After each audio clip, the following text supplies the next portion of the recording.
Phil Waldeck. Thanks very much for being here. David, thank you. For the audience, Phil, you're the head of the U.S. business of Prudential. Big job, lots of things, including retirement security. But talk a little bit more about your role. How long have you been in it? What's your career been like? Well, first, David, thank you, and thank you to ACLI for all the work that you do in addition to this session. But my background is really at this intersection of insurance and asset management. I've been at Pru for 22 years, and the last 6 years I've been in PGIM and have moved back to the insurance company. My roots were in retirement, and I was leading our retirement business when I then moved out to get some experiences that are very relevant for today's world as we see how interconnected retirement and asset management are, and as we look at the retirement security challenges that we face in the U.S. And around the globe. So timing's pretty good, and I'm really fortunate to have an extraordinary team with great expertise on these topics. There's a lot of discussion about where the economy is, where it's going, and kind of all the big think people are here, including yourself, by the way. You did an event about retirement security based in a report that Prudential recently did with the Global Aging Institute.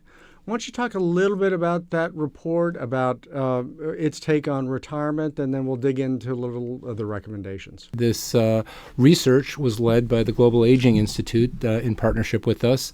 Richard Jackson and Evan Inglis, the authors, did a assessment of the effectiveness of retirement systems in developed countries, U.S., U.K., Netherlands, Australia, and Japan.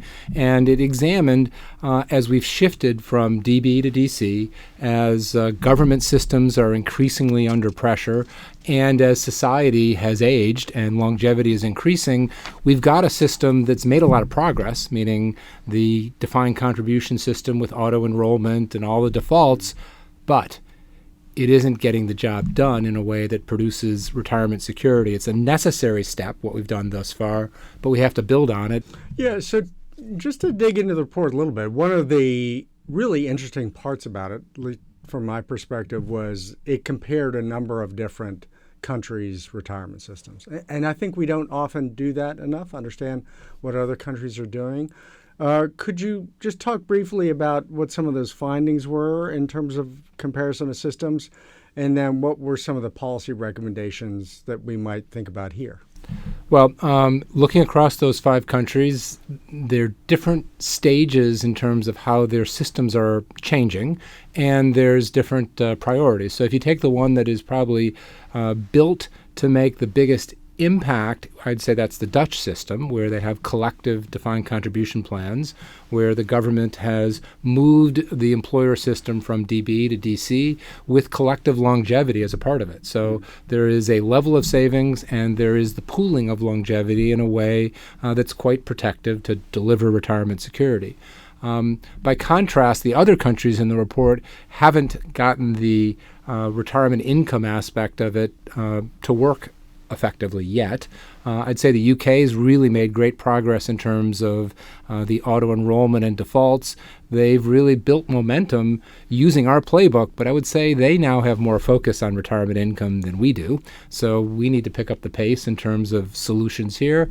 And then there's others, like the Australians, that have a huge retirement system, the superannuation platform, but it is a lump sum system, and it doesn't use annuities, and that's a Achilles heel for that system that we too will need to make sure works better in the U.S., where we've got the most retirement assets, about 30 trillion, but we've got a blind spot, which is how to draw that down effectively and not expose either retirees to the risk of outliving their assets or our economy as a whole having a more inefficient system. We could do better with what we're spending on retirement. What do we do that might be better than other places, and where are we falling behind, and what kind of policy recommendations do we have to look at? We've got a lot more people covered by defined contribution plans, and we're getting them auto-enrolled, auto-escalation, default investments, all of which are driving better outcomes.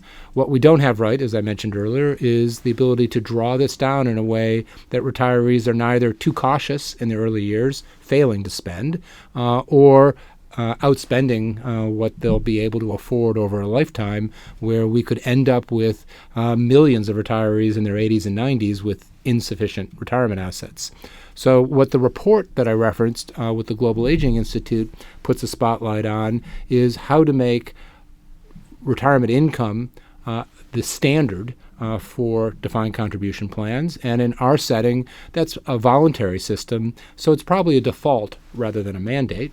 We also need to change the communications, so automatic on drawdown with retirement income, change the communications so that they're more effective and aren't account balance focused solely, so that you see the value of the stream of retirement income. And then finally, advice, making advice much more prevalent and objective throughout the system so that people are more prepared when they come to retirement. Well, David, you're here in D.C. You're seeing this landscape firsthand. Can you say more about where we are in terms of retirement security and what the insurance industry's role and opportunity is, and then what we need from policymakers, how we can work to drive better outcomes? Yeah, the life insurance industry's superpower is we make long-term promises. We'll make somebody a 30, 40, 50-year promise. It wouldn't surprise me, by the way, if Prudential had outstanding life insurance policies that were originally written in the 1930s or 1940s, right? We will make you a lifetime promise. And that's very unusual in the financial system. Your bank doesn't do that. Your mutual fund doesn't do that. We're the only ones who can make that kind of lifetime promise, right? Now, we're in this moment where there's been decades of talking about saving for retirement, accumulate. How do we save for retirement? I have millions of articles about that. And relatively little about how do you spend for retirement. And when you get to how to spend for retirement, we are kind of the industry there with the solutions. Now, in terms of policy debate here in Washington, what you are seeing is growing anxiety from retiring baby boomers and beyond in terms of will they have enough money to last throughout their life. You have a political system that wants to respond to that anxiety, help people save and spend for retirement. And really, it's one of the last bipartisan issues I can think of. Sadly, there used to be a lot of bipartisan issues. There are very few now. But helping people live well throughout their life is that. And so what you see is this consumer need, this really a political need, and then we are the people there who have actual solutions. So you've seen it with Secure 1.0 and Secure 2.0. These were pieces of legislation that fostered people's savings. We're looking for additional policy developments that will help people access more things like annuities, lifetime income. So we're in a moment where people have a lot of questions, people have a lot of anxieties, but we're also the industry with the answers. And so we think there's a lot of opportunity for policy development and a lot of opportunity to make our products really work for the consumer over the long term. Well, and David, to your point, let's bring on Secure 3.0 with lifetime income and the observation about Pru and long-term promises. We have a pension relationship from 1928, the Cleveland Public Library, where I think there is still one beneficiary that's receiving monthly income. But it's that duration of obligations to get right that our industry is built for. It's that kind of capacity to make somebody a promise for decades upon decades upon decades that makes us unique and also makes us uniquely valuable right now. Absolutely. Good. Well, Phil, again, thank you. You're a busy guy. We really appreciate your coming in, particularly at this busy time this week, but also carrying a really important message about how people can be prepared for retirement, but also have lifetime income that can carry them through their entirety of their life. So thank you very much for coming in and talking to us. Well, David, let me return the thanks. Thank you not only for this session, but for your work and the ACLI's work and advocacy so that our industry can make a bigger impact.